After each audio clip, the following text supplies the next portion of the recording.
Okay, welcome to our continuing series of interviews with prominent Leonians. I'm the host, Bill Ziegler, and I am very pleased we have a special guest today, Dr. Frank Lavelli, better known as Leonia's doctor. And at the risk of embarrassing you for a moment, Frank, I'm just going to go over some quick biographical information. Frank moved here in about 1985 with his family. He studied at Columbia University as an undergrad, graduated summa cum laude, which definitely doesn't surprise me. Went to Harvard Medical School, did his residency at Columbia Presbyterian, which he is still affiliated with in New York. And I put him on the same pedestal, for those of you who are familiar with Leonia history, as Dr. Francis Tyson, which is some pretty good company. So Frank, I appreciate your willingness today to meet, and the purpose of this series of interviews with folks like yourself is to provide a window into the past for people in the future, to get a better idea of what Leonians were like, their contributions to the community. Sure. And I think that will be really helpful going forward. Sure. So thanks again for participating. Let's start with what we have in common, which is Leonia. Correct. And what attracted you here? It was about 1985, if I remember correctly. Right. Well, we were looking for a location that was very near the hospital, primarily, and we wanted a small town, looking for a single-family house to raise kids. And we looked around and kind of settled quickly on Leonia, but it then took about 1.5 years to find the right house, because my plan originally was, and it turned out to be the case, to find a house that we could put an office in and have an office in a home for convenience and to serve the community directly. Right, and that was around 85. It was 85. Took a couple of years to build the office. Of 87, we opened the office at my house in 311 Oak Dean. And you got involved fairly quickly in community activities. There was for example, I know today you're on the Board of Health. I know today you're the borough doctor and surgeon. In the mid-'80s or so, there was something in Richfield, the incinerator issue, and I think, did that help draw you into community activities? Yes, it did. Sort of quickly, we got involved. We got wind that this, no pun intended, that this incinerator was going to be downwind from us. And upwind from us, and we recognized the dangers of the toxins that would be spewed. So we made some calls. We contacted the mayor, Liz Dwarka, at the time, to discuss it with her. Long and the short of it is that we rounded up a group of people who met in our house for several meetings, including Mr. Pasquale, who became assemblyman, and ultimately went to many freeholder meetings and fought it successfully so that they actually turned it down. That's pretty good. And that was also the hook, if I'm not mistaken, that got you involved in the Environmental Commission, because you were very active with the Environmental Commission. Correct, for many years. And in those years, we were also at the vanguard of recycling. I mean, recycling had started in Leonia in the late 60s, but we were still ahead of the curve as a town. That's right. And Martha Lieblich, who was the chair of the committee when I joined, was really the spearhead of the recycling effort. I think she started in the mid-'70s even. Yeah, she did. There was that organization they called CLEAN, and it was Concerned Leonians for Environmental Action Now. In Leonia, we always have little catchy titles, and it was perfect. And we were really in front of the state in many ways with our recycling programs. And the people, the volunteers like yourself who were part of that effort, the dividends are still paying, because absolutely, we have a higher percentage typically of recycling than most other communities. Mm-hmm. So that's good work, and thank you for that. So you are in Leonia Leonia. I understand you also had you and your wife, Joanne, have a very keen interest in the arts. Yes. And you discovered, I guess, you could tell us about it, but the programs that they had in the park, and that was in the early 90s, right? Correct. We had gotten a notification that they were auditioning. The Players Go to Leonia, which is sort of the core of this whole thing, had been producing plays in the park every summer since, I think, the 70s, also mid-70s. So in 1992, they were going to produce Annie. And we have two redheaded daughters, so they, of course, thought they were going to be Annie. So they went out to audition, and this is our first foray into this kind of thing. And neither of them made the cut, and they were dashed. I mean, how could they not cast a redhead for Annie? But so they got over it. And then the following year, 93, they did Oliver. And that's where we really got roped in, because our older daughter, Christina, who went out to audition, as did our younger one, Kathleen, was ultimately cast as Oliver. I mean, pretty good. To our shock, as parents observing the audition, suddenly she was speaking in an English accent. We looked at each other, where the heck did that come from? In any event, so she got cast, ultimately changed the role to a Fagan's gang member, and had a great time. And ever since then, we were involved. We got so taken with the whole experience, the excitement of it, the thrill of it, this live theater, and they did such a great job that we got involved. My wife got involved in costuming. I got involved in sound amplification for the remaining years that it was produced in the park, which is up to and including 1999. And how well attended were these shows in the 90s? If you could paint a picture for the audience. Yeah, they were very well attended. They were set up in Wood Park. We would every year erect a wooden stage. It was fairly sizable. The backdrop was the rec building, there's sort of a ramp there that we used for the orchestra to sit on. We built set pieces and things like that, and the DPW would set up these bleachers around three sides of the stage and light towers that the guild would install these lights and then sound equipment. It was quite an elaborate production for only 5 nights. It was amazing. 2 months of rehearsal and 5 nights of performances. And quite a few people showed up for this. And quite a few people. I mean, the place is pretty much packed all the time. Right.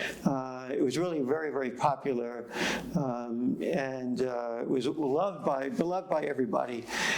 So that in '99, when they did West Side Story, that was the year of the West Nile virus. And so people decided they didn't want to sit out in the bleachers getting zapped by mosquitoes. So the attendance went down, and the guild decided it was just too much of an effort to continue with all the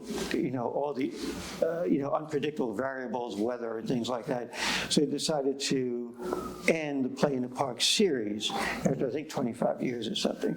But we were having such a great time. We wanted to end, my wife and I, and people in town were clamoring. So we decided to form our own theater organization. So this was you and Joanne decided to form your own theater. And we originally named it Summerfest at Leonia. We founded it in 1999 with all the paperwork, and then produced our first show in 2000 using the high school Little Theater. Right. And then many, many shows, 20 shows after that. In the early iterations, you had sort of an art festival concept, Correct. didn't you? So it wasn't just the show. You had other things going on. Yeah, the original concept was to have a sort of a more universal arts festival involving not only the performing arts, but the visual arts and musical arts.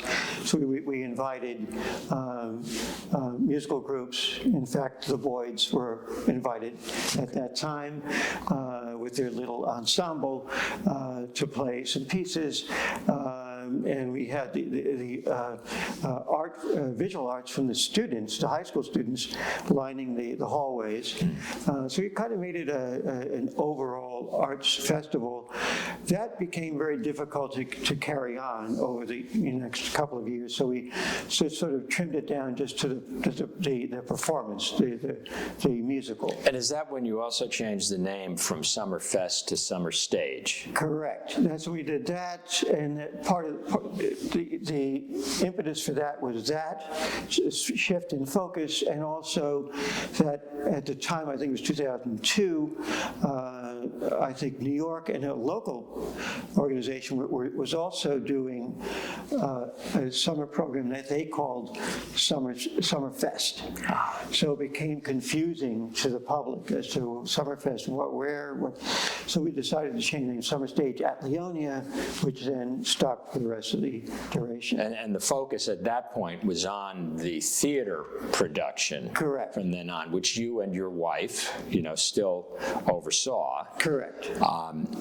I had a chance to talk to you before, so I know one of the things that impressed me when you told me this, there's a lot of moving parts in any kind of production. So let's see if we can talk about that a little bit.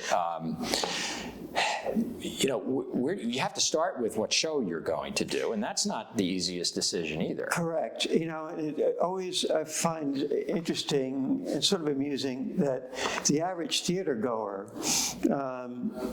does really not have a clue as to what it takes to put on an hour-and-a-half spectacle they're seeing in front of them, or 2.5, depending on the show. It starts with actually the work involved covers about a year prior, starts about a year prior to the actual opening night. And it covers, first of all, selecting the show. This is done by mostly myself as the president of Summer Stage Leonia, but along with the consensus of the board of directors, right, of course, and along with our musical director and choreographer. But it involves selecting the show, number one. Number two, and most importantly, getting the rights to the show, which is not a given at all. And is not cheap. It can cost And it's not cheap. It costs thousands, $6,000 to $9,000, depending on the nature of the show, number of performances, etc. Then selecting the production team, the artistic team, creative team, the director, musical director, choreographer, assistants of all of those, stage manager, props master, and then the production team in terms of the production of the physical set, right, the set design, set construction, set painting, set decor, props. And all of these things having to come together in a seamless whole for a performance. For a performance. I hear what you're saying. People probably have no appreciation for what happens. And are you able to draw most of the talent that you need to pull this off from this area, from most of it in Leonia, not most of it in Leonia? How did that work? And then I want to talk a little bit about some of the tough decisions that would percolate up to your level as the head about who's cast in what role. Right. That's a good question. So in terms of the team, the creative team, the bulk of them come out of Leonia. The choreographer, our choreographer has been Inga Thrasher, lives in Leonia. Carolyn Russo taught at ACS Music for years. She's our musical director for most of the shows. Our director is not from Leonia, but he was involved with the Players Guild, directing shows for them. So that's we got to know him. Excellent. And then a lot of the other creatives are related to the Players Guild, costumer, Lorette Miller was for years with the Guild. My wife was involved with the Guild. She's one of the producers. The other producers were involved with the Guild. So the core production team were mostly from Leonia, but a lot then were not from Leonia that we pulled in who had a similar interest. Well, you were fortunate to have an area with a lot of talent Correct. to draw from. Which Correct. And that is particularly key with casting, because the quality of a show, of any given musical, 90% of that is in the casting. Right. And so for casting shows, we would usually, for most of the shows, up until the last few years, we would audition in Leonia only, and draw for an average show with a cast of 25 to 30 in the drill hall. At the high school, we had casts of 50 and 60 because we could accommodate more people and more kids who got involved there. We would audition exclusively in Leonia. And we should mention that so many of your productions had quite a few kids Correct. involved, which really got the community engaged, because with the kids come the parents. Correct. And that was sort of genius, because you had an automatic hook. Well, as I used to say, cast is cash. But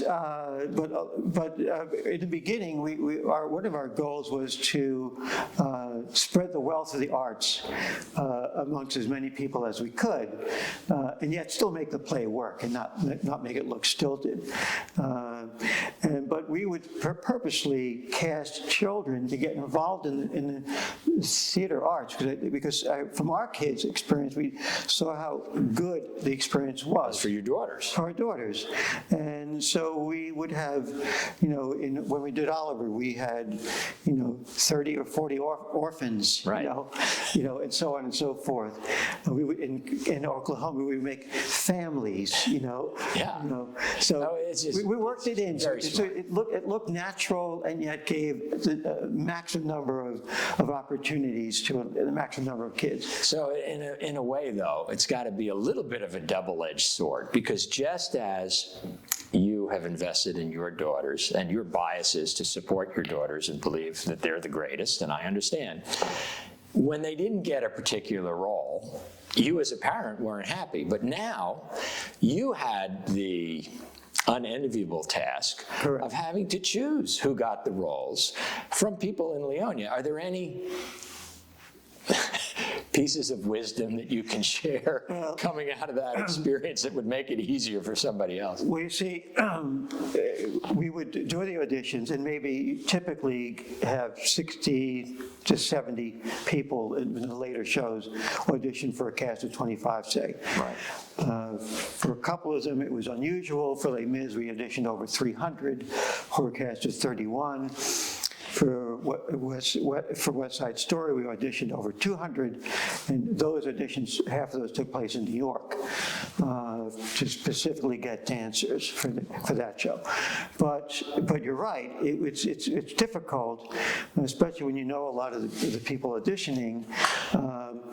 But, personally, I could always point it off on it was not my decision, which it generally wasn't. Right. It's basically between the director, the musical director, and the choreographer, who could act, who could sing, and who could dance. Right. And we needed all three, usually. To come together, have a consensus. For a musical. And I would imagine that most people respected the decision that came down. They did. I mean, we would get some pushback, and sort of unhappy phone calls, but explain that we can't cast everybody. Okay. And I hope people would understand that. And the other thing I remember that you told me, which stands out, you're very busy in your practice. You're literally Leonia's doctor plus. You have a specialty in cardiology, internal medicine. You would get phone calls in the middle of a full patient day from people who needed immediate answers now on something relating to production or a decision about a color scheme. And you were firefighting all the time. All the time. And that's as the executive producer, the buck stops here. So everything flowed uphill to me when there was a problem. Most of the time, I didn't mind it. It's part of the give and take, part of the excitement of it. Sometimes, though, when I'm in the middle of office hours and an irate, set constructor calls me that the lumber hasn't arrived on time, or that the set painter finds that the set constructor didn't construct it according to his design, and is ranting and raving on the end of the phone while I'm sitting calmly trying to talk to a patient, it becomes difficult. It certainly does. Well, if there's anybody who could multitask, I think it was you. What do you think, if you compare Leonia to other communities in terms of the arts and the interest in theater, is it unfair to say that we're special? It's not unfair at all. I think it's absolutely accurate. The Players Guild is the longest running community theater organization in the state of New Jersey, over 100 years now, and I believe the third oldest in the nation. So those are the performing arts, historic. Plus, as you well know, the visual arts and the musical arts with the high school and their accolades every year in these competitions. Absolutely. So, Leonia is deservedly, well looked upon as a hub of the arts. And it reminds me that we have some of the top oboe players in the United States living here. Correct. A lot of citizenry is composed of philharmonic musicians, Broadway producers, and Broadway actors and actresses. Inga Thrasher, I mentioned, our choreographer, also is our hair and wig designer, and happens to be a 5-time Emmy Award-winning hair and wig designer for Saturday Night Live. That's pretty. So that's the kind of depth we have. That's pretty impressive. Yeah. So you would say that the arts are not only alive, but they are doing very well. They're flourishing in Leonia, and it's a good prognosis going forward too. And having people like yourself who are very established in their careers to step up and do this kind of volunteer work. And volunteerism has always been the backbone of our community. It helps set us apart. So I think that this is probably a good note for us to conclude on, that the arts are very healthy, and to thank you for your time in investing what you have, and your wife for also helping found what became Summer Stage. Mm-hmm. Very, very exciting. And the community has benefited from all the shows. You've gone 10, 15, 16? 20 years. 20 years. 20 shows over 20 summers, starting in first show in 2000, last show 2019, pre-pandemic. Right. And you had about 8 shows for each year, right? At the high school, it was 8 shows per summer. The run was 8 shows. At the drill hall, it was between 12 and 16 shows. Smaller venue, right. So more performance. We're probably, therefore, if I do the math pretty quickly, we're talking 200-ish performances over those years, if not probably more. I never counted it up, but probably right. Yeah. So that's very good. Thank you, Frank. You're welcome, Bill. Leonia is blessed to have folks like you as part of our community. My pleasure. Take care. Thank you.